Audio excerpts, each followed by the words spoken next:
Hi, it's Sandy Wyllie. Welcome to my mental health channel where I wipe away the stigma of mental illness by talking about my own personal struggles, having borderline personality disorder, complex post-traumatic stress disorder, um, anxiety and panic attacks, depression. I talk about my narcissistic mother who used to beat me as a child, and narcissism. I talk about schizophrenia and my schizophrenic father. I talk about my unethical psychologist that raped me and sexually exploited me, all the different therapies I've been in, and a plethora of other mental health related topics.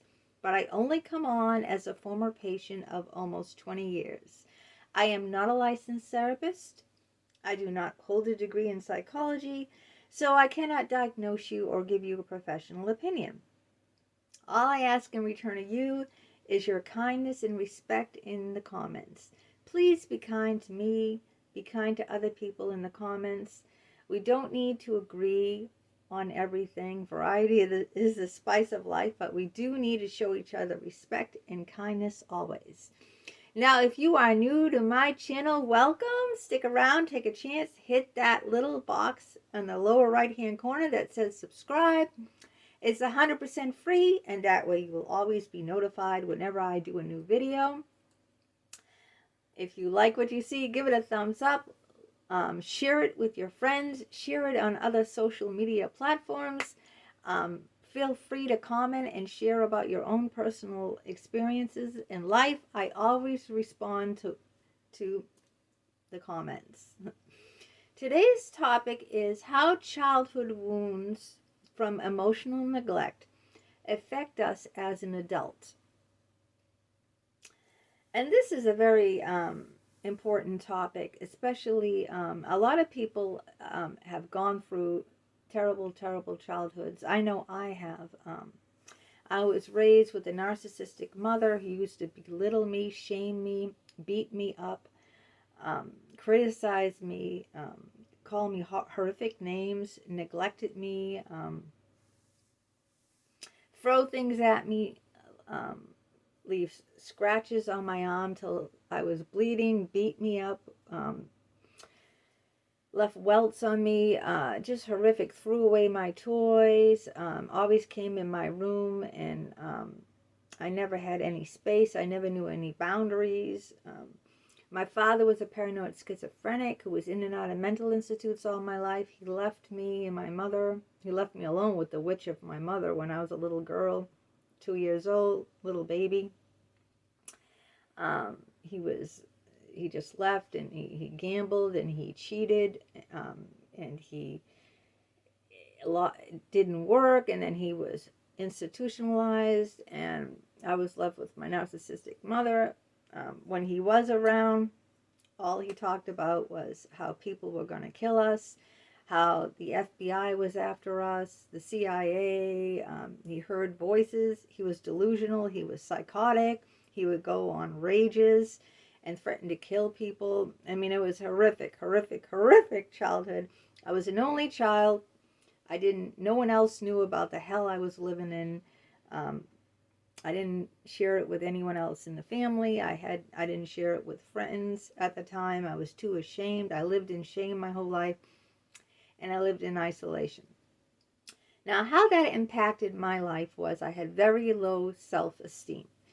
If you're told as a child over and over again, you're stupid, you're fat, you'll never amount to anything, you can't go to college. This is what I was told, even though I got accepted to a 4-year university in New Hampshire, which would my mother wouldn't pay for it. She said, you're stupid, you'll never last. She called me queer, she called me gay, because I liked, if I liked a teacher, because a teacher, I liked Miss Sullivan. I remember, and I think it was, the 5th grade, I had a wonderful teacher who treated me with kindness and respect and care that my mother didn't. And I told my mother about Miss Sullivan. She goes, what are you, gay? What are you, a lesbian? Don't come near me, you queer. This is what she said to me because I liked this female teacher. because she treated me with kindness and respect and care.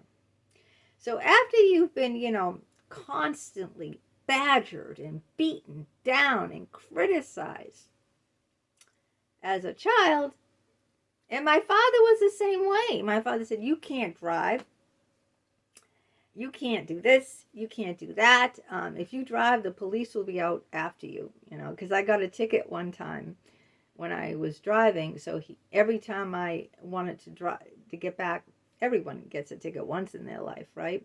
Even my husband, who's a saint, got a ticket a couple of times. So he put the fear of Jesus in me and this and that. And so I stopped driving. I dropped out of college. I didn't get a bachelor's degree. So I had very low self-esteem because I was told I would amount to nothing. And that's what happens from emotional neglect. You grow up having very low self-esteem.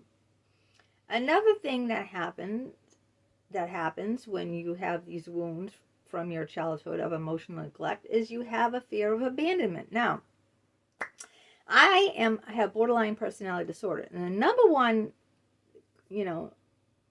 trait of borderline personality disorder is an extreme fear of abandonment. Now, my father left me when I was a very young baby for many, many years. He walked out. He left me with a very abusive, narcissistic mother who neglected me. And when she wasn't neglecting me, she was beating me and belittling me.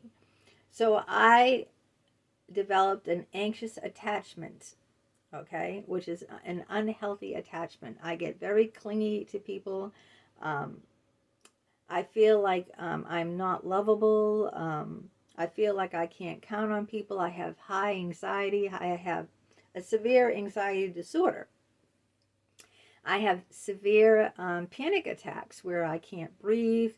I literally think I'm dying. I feel dizzy and pass out. I black out. I just, it is totally, it takes over my whole life, my panic. And this is what happens when you grow up like this.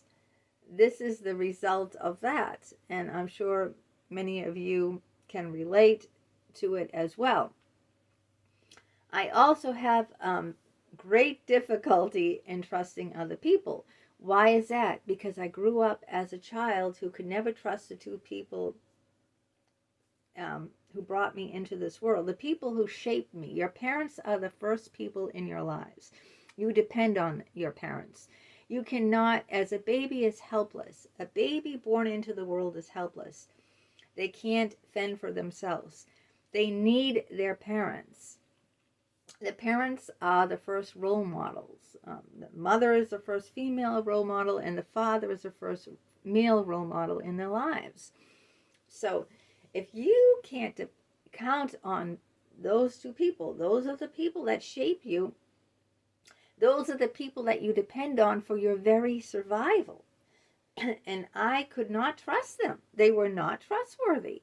So as a result, I turn into an adult who has severe abandonment issues, having borderline personality disorder, severe anxiety, and I don't trust anyone. Okay? And then I was sexually abused by psychologists. When I went to help for all my childhood issues, the psychologists raped me, physically abused me, mentally, verbally abused me. And I've done other videos about that, and I don't want to get into that right now. But this is why I don't trust anyone. I'm very suspicious of other people because I was raised to be, I was raised to be suspicious. My father told me that, I couldn't trust anyone, that people were out to kill me. My mother said men will chew you up and spit you out. All they want is your body, you slut, you whore. Make sure you don't even kiss a guy until you're married, till you walk down that aisle. A lot of religious people, Mormons or whatever they are, have the same views that, you don't have any physical contact whatsoever until you are married, officially married. So I grew up suspicious of everyone. I don't trust anyone. I always have the radar out now, and I say, what do people want from me? And because I don't think that people could ever like me for myself. I don't think that people could ever want me just, because I feel unlovable. I don't feel like I have, that anyone would want to spend time with me unless they're trying to use me, They must want something from me, because otherwise, why do they want to be around me? So I'm so scared of being hurt again that the next thing I do is I numb out. Um, Numbness means when you dissociate, you detach yourself from your feelings. You can use substances. I use alcohol to detach myself from my feelings. You can use drugs. You can use substances. You can be a sex addict. You can use sex. You can use work. You can be a workaholic. There's a lot of things that people use to numb out because they just can't go through. They can't go through that pain of rejection ever again. It was so intense, so crippling from their childhood that they can never, ever go through it again. So what they do is detach from their feelings, and they're numb. They're not. Sometimes, I'm so numb that I don't feel anything. I can't feel anything. You ever feel that way, that you feel nothing? Like, even when you're supposed to feel sad, or you're supposed to feel angry, or you're supposed to feel happy. Maybe things are going well for you, but you can't feel happy. Ever have that happen? Well, gee, I can't feel happiness even though things are going well now. I have a great job. Or, you're afraid to feel happy. You're afraid of feeling happy because you feel that will be taken away from you. Or you don't feel comfortable feeling happy because you never felt happy in your childhood. So, or you feel comfortable being miserable. You're not doing it, consciously. It's just that feels comfortable because that's all you've known. So happiness is scary. Why is happiness scary? Because you're so scared if you're happy that will be taken away from you because you never had that before. So a lot of times you push away people and relationships that are good for you, people that are caring for you, because it's too scary to have that. It doesn't feel right. You don't feel like you're worthy of it. You don't feel like you deserve it. It's not what you're used to. It's not what you're comfortable with. You think living in chaos and suffering that's your go-to place because that's what you've been raised in all your life. So that's what you know. That's the only thing you know. You don't know anything else. It's difficult to talk about these things, but these things need to be addressed. That's the whole reason that I do my mental health channel. And lastly, the next thing that happens when you have these wounds from your childhood over emotional neglect is you can become a people pleaser. Why do you become a people pleaser? Because, you feel so unlovable, you were mistreated and ignored or abused so badly that you feel like you have to go overboard to get people to like you. Therefore, I had no boundaries at all. I let people walk all over me. I didn't know how to say no because I had no boundaries. Because I grew up with my parents invading my boundaries, invading my space, invading my body. My psychologist invaded my boundaries. He invaded my body. He raped me, okay? So I know no boundaries, and I don't know how to say no. I don't know how to pull out of, I do now at almost 60 years old, but it took me many, many years of self-analysis. And I did it all myself because I was raped by my therapist. It took me many, many years to get to this point, to learn healthy boundaries, to learn to stop being a people pleaser. It took a long, long time to get to this place.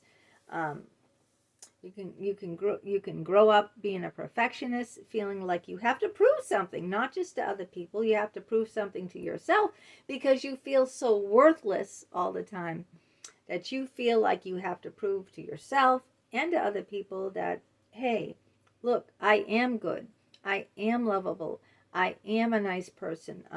I can do this and that. And then you go overboard you could become a workaholic or such a people pleaser that you let people walk all over you like I have. And I didn't know how to say no. And you can burn out. You can totally burn out, or you can totally be like a doormat for people, which I was a doormat because I tried to get people to like me, over and over again. I tried, I didn't want any conflict because I grew up in a house of chaos. So I didn't want any conflict in my relationship. So in order to avoid conflict, I wouldn't communicate my needs. I was numb to my own needs and wants. I was numb to it.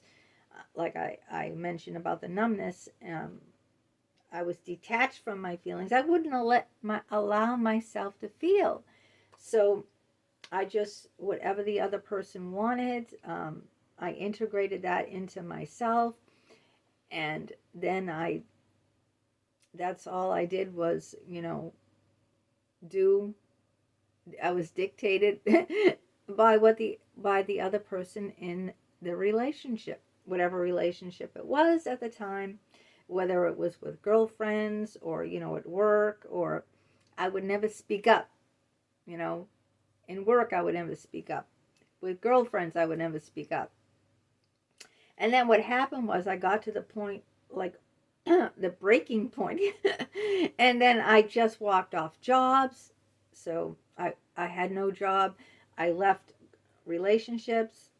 So I had no girlfriends, and I avoided people altogether and just became a hermit, a loner, because it was just too much. It was just overwhelming. It was just, I had to find peace within myself, and people only hurt me. People only upset me. People only repeated my childhood wounds over and over again. That's why I have complex post-traumatic stress disorder, because all these wounds from my childhood were reopened by people in my adult relationships, people that were supposed to help me, like psychologists, or like friends, or like family members, my cousin, and who stole my inheritance. And at the time, my father was dying of cancer. I did videos about that too. But so this is what happens. And if you're, I become more aware of it. So that's why I do the videos, to bring it out and share with you these wounds of emotional neglect. This is the results of it when you're an adult. The first thing to do to try to, overcome this is the first,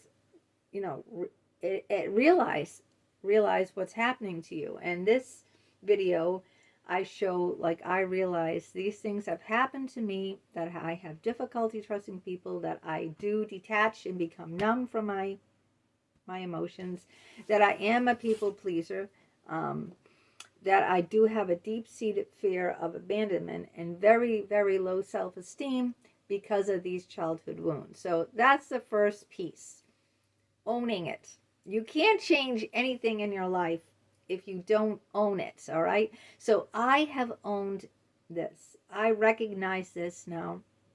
I make a journal. I write this down. I recognize what's happening. And then little by little, I can try to, incorporate change. I mean, change is never easy, but you're never going to change if you don't admit there's something to change, right? If you say, oh no, everything's okay, I'm fine, then you're never going to change.